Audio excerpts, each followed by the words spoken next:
नमस्कार बघतो आपल्या प्राचीन हिंदू धर्मग्रंथ सामुद्रिक शास्त्रामध्ये माणसाच्या शरीराच्या अंगाची बनावट आणि त्यांच्यावर बनून असलेल्या विभिन्न खुणांच्या आधारावर व्यक्तीचा स्वभाव तसेच भविष्याला जाणून घेण्याची विधी सांगितली गेलेली आहे. व्यक्तीच्या शरीरावरील अंगांची बनावट तिच्या शरीराशी जोडलेल्या कित्येक गुणांना खोलते.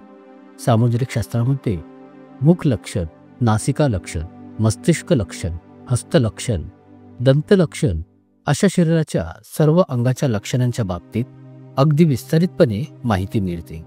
यासोबत व्यक्तीचा चेहरा आई वडील किंवा कुटुंब परिवारातील कोणा अन्य व्यक्तीच्या चेहऱ्याशी मिळता जुळता आढळून येतो, तर याचाही ज्योतिषमध्ये एक वेगळाच अर्थ असतो.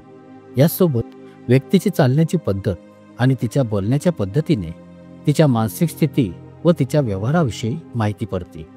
प्राचीन काळामध्ये ऋषीमुनी व ज्ञानी लोक व्यक्तीच्या आचरणावरून तिच्या स्वभावाच्या बाबतीत सर्व काही अगदी मोठ्या सहजतेने जाणून जायचे. व्यक्ती दुष्ट आहे, लालची आहे, दयाळू आहे किंवा क्रूर आहे हे त्याच्या आचरणावरून माहिती पडून जाते. मानवी शरीरावर काही अशी लक्षणे असतात ज्यांनी हेही समजून येते की ती व्यक्ती भविष्यामध्ये धनवान बनेल किंवा दरिद्र, आपले नाव कमवेल किंवा मग मातीत मिळवेल. अशा प्रकारे सामुद्रिक शास्त्राच्या आधारावर आपण व्यक्तीच्या अंगांची बनावट तिच्या बाबतीत बरेच काही जाणून घेऊ शकतो. आज मी तुम्हाला माणसाच्या हाताच्या करंगळी बोटाच्या लांबीवरून तिच्या व्यक्तित्व आणि भविष्याच्या बाबतीत सांगणार आहे. या तर मग वेळ न दवडता आपण हे जाणून घेऊयात की करंगळी बोटाच्या आधारावर व्यक्तीचा स्वभाव कसा असतो. या व्हिडिओच्या माहितीला लक्षपूर्वक अगदी ध्यान देऊन पहा, जेणे की यातील माहिती तुम्हाला अगदी बारकाईने समजून येईल. पहिला प्रकार, जर तुमचे करंगळीचे बोट मध्यम लांबीचे आहे आणि तुमच्या अनामिका बोटाच्या शेवटच्या लाईनच्या बरोबरीचे येते, तर तुम्ही एक इमानदार आणि भावुक व्यक्ती आहात. जर तुम्ही कोणावर प्रेम करता तर त्यालाच आपली दुनिया समजता, सर्वस्व समजता.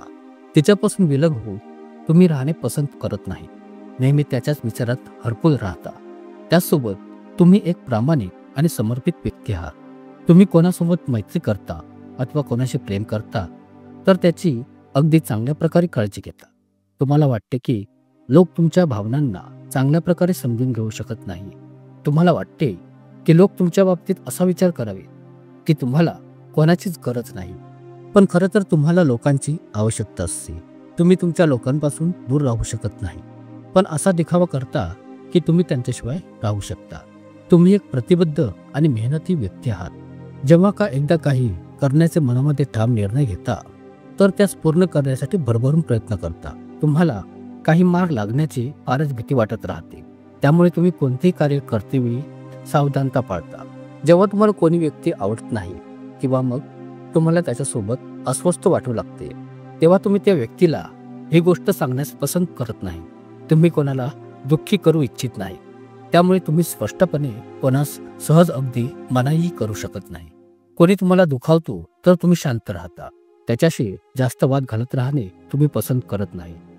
तुम्हाला स्वप्ने पाहणे खूपच आवडते. तुम्ही बसल्या जागीच आपल्या स्वप्नांच्या विचारात हरपून जाता आणि स्वप्नेही पाहू लागता.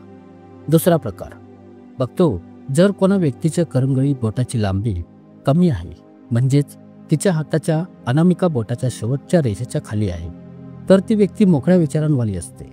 जर तुमच्या करंगळीचे बोट असे आहे तर तुम्ही नेहमी आपणा स्वतःला मजबूत आणि अधिक स्वतंत्र रूपात दाखविण्याचा प्रयत्न करता, जसे की तुम्ही तसेच खरेच असता. तुम्ही कपटी आणि धूर्त स्वभाववाल्यांना सहन करत नाही. त्याचसोबत तुम्ही एक भावनात्मक व्यक्ती आहात. तुम्ही कोणा व्यक्तीशी जोडले जाता तर त्याच्यासोबत तुम्हाला लगाव होऊन जातो आणि तुम्ही त्याची साथ कधीच सोडणे पसंत करत नाही. जर कोणी तुमची साथ सोडून घेतो तर हे दुःख तुम्ही सहन करू शकत नाही.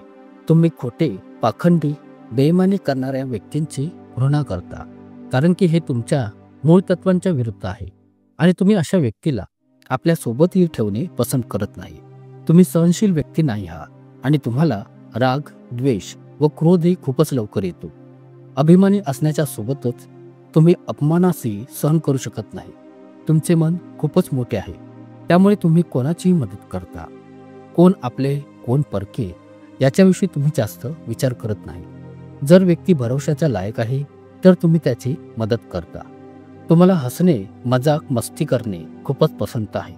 जेव्हा तुम्ही लोकांशी मोकळेपणाने खोलून बातचीत करू लागता तेव्हा मौज मजा, कोणाचे खिल्ले उडवण्यापासून तुम्ही कोणतीच संधी सोडत नाही. पण याने कोणास वाईट वाटले तर मात्र तुम्हाला शरम वाटू लागते.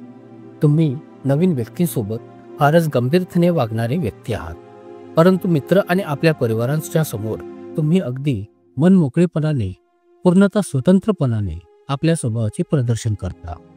तिसरा प्रकार, जर तुमच्या करंगळीचे बोट लांब आहे आणि तुमच्या अनामिका बोटाच्या शेवटच्या लाईनच्या वरती जाते तर तुम्ही खूपच शांत आणि एक समजूतदार व्यक्ती आहात.